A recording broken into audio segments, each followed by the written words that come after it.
যখন শয়তান সরাসরি মানুষকে পথভ্রষ্ট করতে ব্যর্থ হয় তখন কিছু নেক সুরত ধারণ করে। দিনী ভাই দিনী বোন, এটা নেক সুরত, ঠিক আছে। তারপরে দাড়ি টুপিওয়ালা মানুষের মধ্যে এটা ঢুকিয়ে দেওয়া যে আমি তো অনেক আবেদ মানুষ, পরহেজগার, ওরা তো ককরোচ।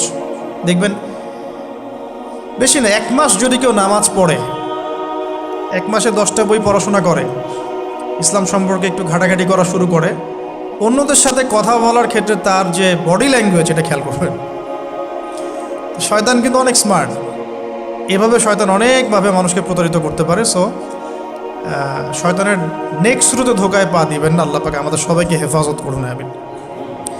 খুব ভালো একটা কাজ করছি মনে করেন, একটা বড় প্রজেক্ট করছি সারা বাংলাদেশ ব্যাপী, একটু মনের মধ্যে ঢুকিয়ে দিল যে মানুষ তো দেখুক, মানুষ ভালো বলুক, যথেষ্ট আমল ধ্বংস হওয়ার জন্য। এতটুকু যথেষ্ট আমল ধ্বংস হয়ে যাওয়ার জন্য। আল্লাহ মাফ করুক আমাদেরকে। তো প্রথমে প্রিয় ভাই তওবা করে ফিরে আসা, যার যার হক তাকে তাকে ফেরত দিয়ে দেওয়া। এরপরের সবচাইতে ইম্পর্টেন্ট জায়গাটাই হচ্ছে ইলম অর্জন করা। যেখানে আছেন সেখানেই থাকবেন, মানে যে যে প্রতিষ্ঠানে যে সাবজেক্টে পড়ছেন, এখন আপনাদের প্রায় জীবনের 20টা বছর চলে গেছে।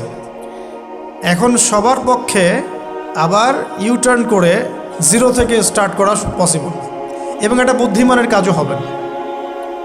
এটা বুদ্ধিমানের কাজও হবে না। ওই সেকশনে যারা আছেন তাদের সংখ্যা কিন্তু প্রচুর, যারা দিনী লাইনে পড়াশোনা করছেন, ঠিক আছে। আল্লাহ চাইলে তাদের মধ্য থেকেই ইনশাআল্লাহ এমন অনেক বড় বড় মুফতি, মুহাদ্দিস, ইমাম তৈরি হবেন যারা ধর্মীয় অঙ্গনে নেতৃত্ব দিবেন। আর যদি দেখা যায় তারা তাদের দায়িত্ব পালন না করেন, তখন আল্লাহ পাক জেনারেল থেকে মানুষ উঠায় নিয়ে আসবেন। এটা আল্লাহ পাকের কৌশল, আল্লাহ পাক করতে পারেন। এখন আপনি কি করবেন? যেহেতু আপনারা 20-25 বছর পার করে আসছেন, যে সাবজেক্টে পড়ছেন কন্টিনিউ করতে থাকবেন। যদি এনভায়রনমেন্ট থাকে ফ্রি মিক্সিংয়ের, এখানে আপনি আপনার চোখকে হেফাজত করার চেষ্টা করবেন সর্বোচ্চ। এ ব্যাপারে আমি একটা বই সাজেস্ট করি। এই বইটা পড়লে ইনশাআল্লাহ আপনার অন্তরের মধ্যে এই বিষয়গুলো কমে আসবে ইনশাআল্লাহ। সেটা হলো তাসকিয়া, ও আরেক নামে এসেছে, সেটা হলো তাসাউফ ও আত্মশুদ্ধি। তাসাউফ ও আত্মশুদ্ধি পুরো ওয়ার্ল্ডের ওয়ান অফ দ্য মোস্ট, বলবো যে অনারেবল একজন আলেমে দিন, টপ 10-এর মধ্যে একজন, আল্লামা তাকি উসমানী দামাত বারাকাতুহু, তার লেখা বই তাসাউফ ও আত্মশুদ্ধি। বাংলাদেশে যে মাকতাবাতুল আশরাফ তারা প্রকাশ করেছে। এই বইটা যদি পড়েন, আপনার মনের মধ্যে নফসের যে খারাপ রিপুগুলো, এগুলো আস্তে আস্তে কমতে থাকবেন।